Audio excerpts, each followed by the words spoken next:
دیکھیے اسلامی جمعیت طلبہ یہ جو دور ہے یا عہد ہے، آپ یہ سمجھے کہ یہ ایک ٹرانزیشن کا دور تھا۔ ٹرانزیشن کا مطلب ہے کہ چیزیں چینج ہو رہی تھی، اگرچہ بہت واضح چیز نہیں ہوئی تھی لیکن چینج یہ ہو رہی تھی کہ ایک طرف یونین پر پابندی لگ چکی تھی،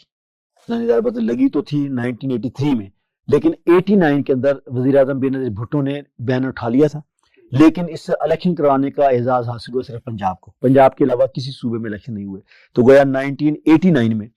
یعنی جب میں اسلامی جمعیت طلبہ ضلع میاں والی کا ناظم تھا، اس وقت جو ہے کہ آخری الیکشن ہوئے تھے کہ جس میں ہم نے بڑا بھرپور حصہ لیا، وہاں سے جیتے، پھر اپنا یہاں لاہور میں ایک بڑا یونین کیمپ ہوا تھا، اس کے اندر ہم شریک ہوئے۔ تو آپ یہ سمجھ لیجئے کہ ٹرانزیشن کیا ہو رہا ہے، ایک تو یہ طلبہ سیاست ہے اس کی اثر پذیری کے کم ہونے کا آغاز ہو گیا تھا، ہوئی نہیں تھی اس لیے کہ ہو گیا تھا، ایک تو یہ ہے۔ دوسرا یہ تھا کہ تعلیمی اداروں کے اندر یہ جو جھگڑے جو ہے یہ عروج پر تھے،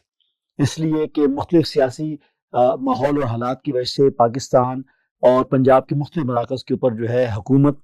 اور حکومتی شخصیات جو ہے کہ وہ کچھ لوگوں کو سپورٹ کرتی تھی، اور لامحالہ ان کا مقابلہ اسلامی جمعیت طلبہ سے ہوتا تھا، چونکہ جمعیت ہر جگہ پر موجود تھی۔ یہ ایک دوسرا آپ سمجھے کہ فینومنا تھا کہ جس سے معلوم ہوتا تھا کہ بھئی یہ تعلیمی اداروں میں وائلنس، یا آپ کہہ سکتے ہیں کہ بھئی اپنی من پسند لوگوں کو جو ہے کہ آگے لے کر آنا، یہ یعنی اس وقت جو سیاسی حکومتیں تھیں، وہ چاہے پیپل پارٹی کی ہو چاہے وہ مسلم لیگ کی ہو، خواہ وہ صوبوں کی حکومتیں ہوں، تو وہ اس میں اپنا کوئی نہ کوئی جسے کہتے ہیں کہ اختیار جتانے کی کوشش کرتی تھی۔ اور ظاہر جمعیت ایک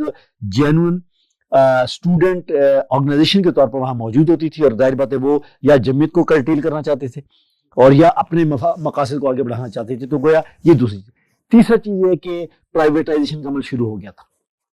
کہ اس کے بعد وہ جو بھٹو کے دور میں جو نیشنلائزیشن تھی وہ ایک طویل عرصہ چلا، اس کے بعد پتہ لگا کہ اس نے کوئی بہت یعنی اچھے نتائج نہیں تھے، تو پرائیویٹائزیشن جس طرح باقی جگہ پر تھی تعلیمی اداروں میں بھی آنی شروع ہو گئی تھی، خاص طور پر آپ کہہ سکتے ہیں کہ اسکول کے اس میں پھر یہ آغاز ہو گیا تھا۔ تو یہ ایک اور جو ہے کہ عمل تھا۔ تو گویا آپ یہ دیکھ لیجئے کہ یہ دو تین چیزیں تھی کہ جو